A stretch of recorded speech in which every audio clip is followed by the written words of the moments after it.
বাংলাদেশে ভারতের আগ্রাসন, সীমান্তে হত্যা, দূতাবাসে হামলা, মিডিয়ার অপপ্রচারের প্রতিবাদে আমেরিকার মিশিগানে ফুঁসে উঠেছে প্রবাসী বাংলাদেশিরা।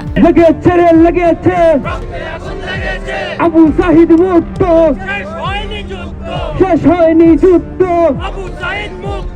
রোববার দুপুরে রাজ্যের হ্যামট্রামিক সিটি হলের সামনে মিশিগান বাংলাদেশি কমিউনিটির উদ্যোগে বিক্ষোভ ও মানববন্ধনের আয়োজন করা হয়।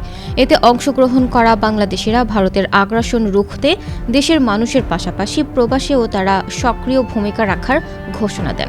শৃঙ্খলা বাংলাদেশে প্রতি বছর তৈরি করার যে হিড়িক যেটা ছিল গত 15-16 বছর আমরা দেখেছি।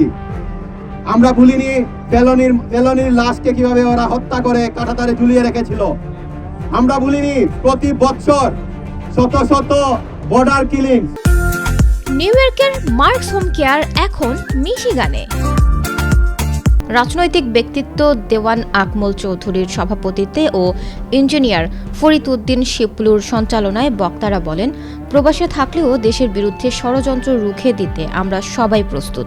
ভারতের আগ্রাসনের বিরুদ্ধে আমাদের প্রতিবাদ অব্যাহত থাকবে। ভারতকে অবশ্যই বুঝতে হবে, শেখ হাসিনার মতো কৃতদাসকে এ দেশের জনগণ বিতাড়িত করেছে।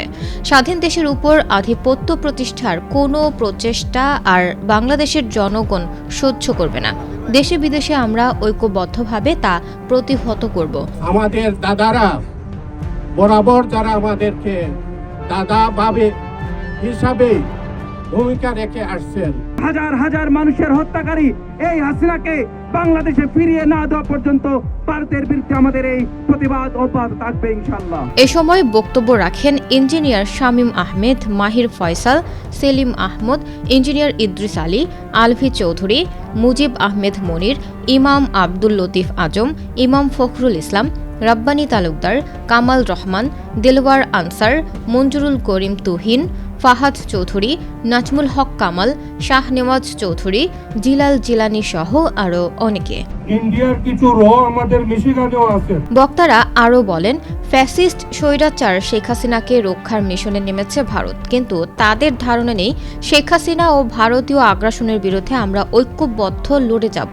জুলাই আগস্টের গণ অভ্যুত্থানের পর থেকে ভারতীয় গণমাধ্যমগুলো বাংলাদেশের বিরুদ্ধে যে অপপ্রচার চালিয়ে যাচ্ছে তার তীব্র নিন্দা জানান প্রবাসী বাংলাদেশিরা।